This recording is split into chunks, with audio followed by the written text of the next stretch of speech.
अस्सलाम वालेकुम। आज मैं आपके साथ शेयर करने वाली चिकन यखनी पुलाव की रेसिपी। 4 कप चावल धो के आधे घंटे के लिए भिगो लें।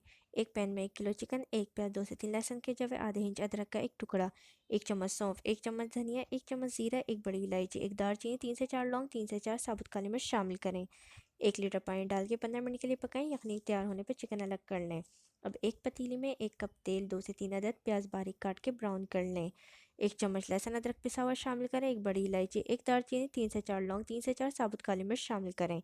अब अलग की हुई चिकन शामिल करके 1 चम्मच नमक, 1 चम्मच लाल मिर्च, 3 से 4 हरी मिर्ची शामिल करें। 2 चम्मच धनिया और 1 पाव दही फेंट कर शामिल कर दें। पहले से बनाई हुई यखनी शामिल करें। इसमें 3 चम्मच नमक डालें और चावल शामिल कर दें। पानी खुश्क होने का इंतज़ार करें। पानी खुश्क होने के बाद चूल्हा हल्का करके चावल को 10 मिनट दम पे लगाएं और गर्मा गर्म पेश करें। उम्मीद करती हूँ मेरी रेसिपी आपको बहुत पसंद आई होगी। इसी के साथ मेरे चैनल को लाइक, सब्सक्राइब और शेयर करना मत भूलेगा। और कमेंट करके ज़रूर बताइएगा मेरी ये रेसिपी आपको कैसी लगी। अपना बहुत ज़्यादा ख्याल रखिएगा, मुझे दुआओं में याद रखिएगा। अल्लाह हाफिज़।